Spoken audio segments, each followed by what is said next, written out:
더불어민주당 송영길 대표가 586 세대의 은퇴를 이야기했습니다.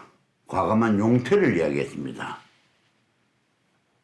용퇴를 이야기하는 후에도 아무런 움직임도 없습니다.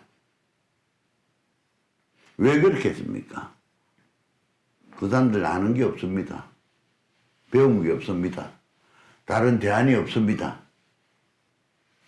학생운동 한답시고 공부 안 했죠. 그 당시에는 그야말로 서슬프른 보수정권 하에서 마땅하게 지급도 구하지 못했습니다.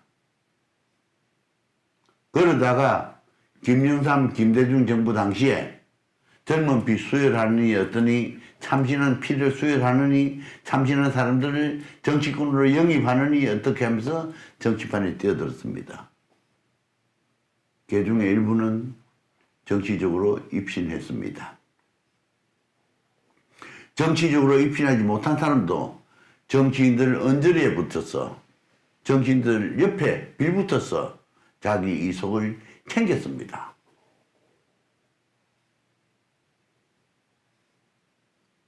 그 중에 일부는 동구권의 해체나 소련의 몰락, 등소평의 개혁 개방, 거기에 영향을 받아서 공산주의 한계를 알고 전향한 사람들도 간혹 있습니다.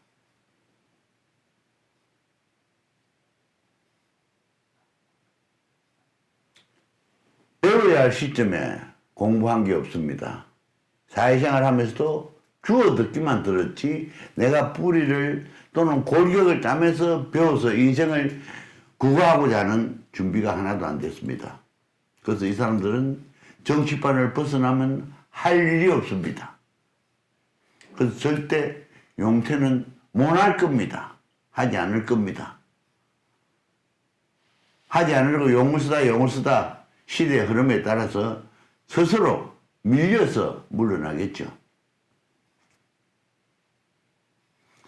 지금 이 586 세대의 이 사람들은 줄기는 가느디 가는데 과실만 커져 있습니다. 뿌리는 약한데 과실만 커져 있습니다.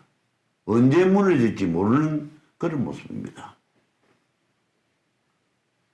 왜 송영길 대표가 586 세대 용퇴론을 이야기했는데도 불구하고 국민들이 아무런 반응이 없고 당사자들이 아무 반응이 없느냐?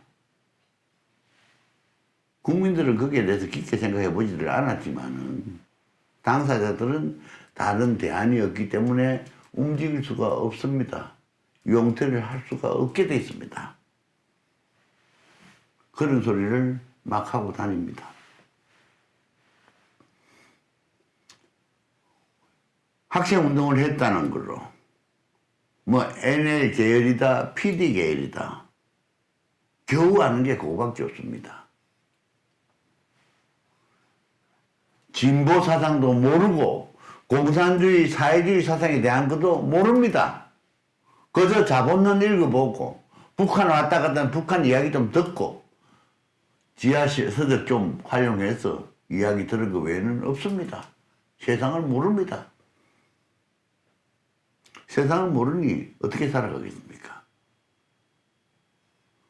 586 세대의 용퇴가 아니라 우리 국민들의 힘으로 이 사람들을 쳐내지 않으면 안 되는 겁니다. 우리 국민들이 각성을 해야죠. 국민들이 각성하지 않으면 어떤 정치인들도 국민을 두려워하지 않습니다. 정치인들이나 지도자들이 두려워하는 국민이 되도록 우리 스스로가 공부하고 노력하고 고뇌하고 고민하고 향후 국가 발전을 위해서 국가 앞날을 위해서 고민하는 그런 사람들이 되어야 됩니다.